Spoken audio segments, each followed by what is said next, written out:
Chris Cabba, so... yeah, apparently today, like, there was, like, a demonstration, I don't even know. Yeah, hey, Hustling, while you're in there, you went to the protest today. How was that, the Chris Cabba protest? Please? How was the, a little bit. How was the Chris Cabba protesting? Do you get me? I think that the feds them done Chris Cabba wrong. Yeah, what was it saying, Hustling? What was it saying? It was good still, but was short. Okay. Okay, interesting. What was it saying? It was calm. Was everything calm? Like, there weren't nothing crazy or nothing like that. Chris, can I pull this out? No. Nigga. No. What can I use to charge my phone? This is another one, black. There's another black one. Finished at 4:30. Okay. Yeah, so I mean, there's a couple of. I think me personally, my whole take on that. So if you don't know, yeah, the whole Chris Cabba situation, he got killed by police. I think they shot him, innit? Yeah, but wrongfully. They shot him wrongfully. They killed him. And I heard some shit like he had his jewelry went missing, his watch went missing, and shit like that. That's very interesting. Yeah, I heard shit like that. So basically, they police are dog shit. Sorry. Yeah, the police were trying to stop him basically, and I think they had intel that obviously there was like a shooting the week before, and obviously they were chasing after him.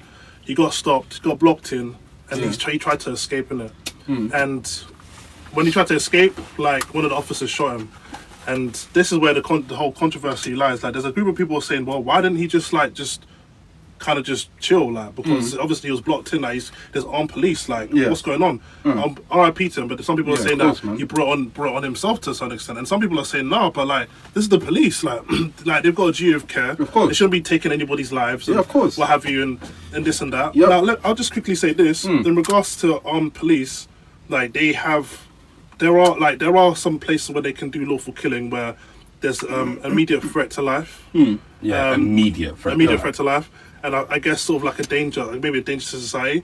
Yes. But the thing is interesting. But he was unarmed, right? When they killed him, he was unarmed. He was unarmed, right? And the interesting thing about it as well is let's just clarify that he was unarmed. He was unarmed. Cool. And the interesting thing about it is the one who took the shot when this whole commotion was happening, was trying to drive or whatever, was in front. Like he placed himself in front of him. So obviously, if he's kind of moving, edging forward, then you're thinking, okay, it's a threat. You don't necessarily have to be standing there. You understand? So the officer who took the final shot was he was the only one standing there. The car was moving. He didn't really have to stay there. So if him staying there, okay, is technically a threat to life, to his life almost. To his life, you know what I mean? But like he was standing there, still, and that's when the shot. Yeah, happened. hold on. What was the comment that got pinned? If the police drove over JP, it's not therefore JP is on fire. Let's stick to the topic. But yeah, no, it's very controversial because obviously there's like you obviously saying it's wrongful, but like there's a group of people who are kind of saying, but why didn't he? And it's interesting the thing what people are calling some of the people who are saying this stuff, and they're saying they're calling them Canary Wolf Black, basically.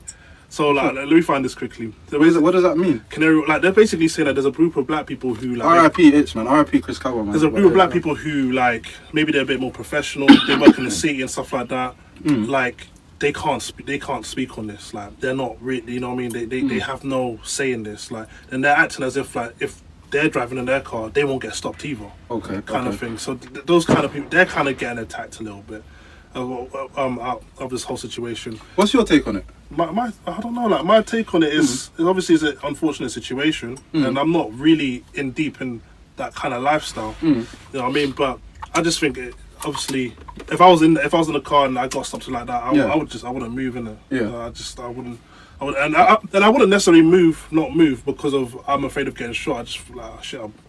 I'm dead to rights almost. So they wouldn't. You know what I mean? That, yeah. Man will never really know what the actual situation is. So you see what you said there. Yeah, I'm not in it. Yeah. You see what you said there. Yeah. What I would say to that, is because Chris said like, well, what do you think about it? So when I look at that situation, I'm gonna I'm gonna stay slightly indifferent about this. Yeah. Because I don't have too much to say apart from the obvious, which is this. Regardless, because what they tried to make it seem, they tried to build a narrative, and this is what they did. They basically acquitted my man and basically said, he didn't do anything wrong, so the police is good to go, right? And then they started showing footage after to try and build a narrative. Now think about it, there was no reason for them to leak the footage after this whole situation, right? This is just to build the narrative. It's almost like them saying, okay, cool, well, you know, you're going on like he was an innocent person. That's got nothing to do with the situation, bro, right? It's like, it's like when you're at work, yeah. Say if you're at work, you have to go through the procedures properly to get sacked. They can't just sack you unless you're in probation. Now this is the same thing. Just because a man was living a certain type of life, you still have to show due care, and you're supposed to be professional. So at the end of the day, you see where there's people turning around and saying, "Oh yeah, but he was on this, he was on that." Oh, shut the fuck up, man. Do you know?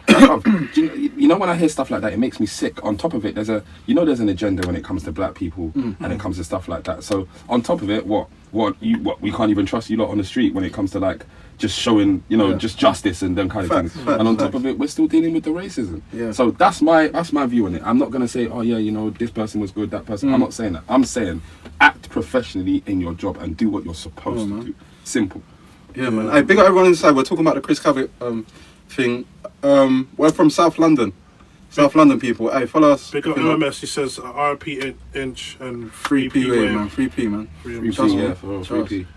But yeah, no, it's a mad situation. Like the thing was, somebody said these Canary Wharf blacks are the funniest people. They think that they're exempt from police brutality because they wear a gillet and carry a briefcase. They're jokers, pretty much.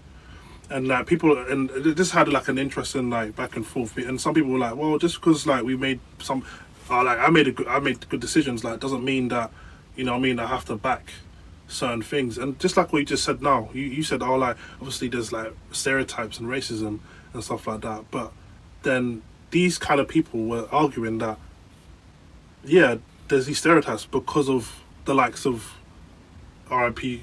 Chris Cavett, basically. So it's almost like sometimes like the things which we go through as black people, we kind of like celebrate and push it at the same time. Big up AM. So that is a sick. We're gonna get onto that question, S3. What is a high value woman? That's a very good question. We'll get onto that in a bit. Still, big up AM. She's got to be able to cook. She can't cook. She ain't high value. Yeah, man. So yeah. It's a techie one, to be honest with you, but RIP to here we go. Can't cook, then what are we doing, fam? Yeah, what are we doing here, bro? I'm like, okay, Man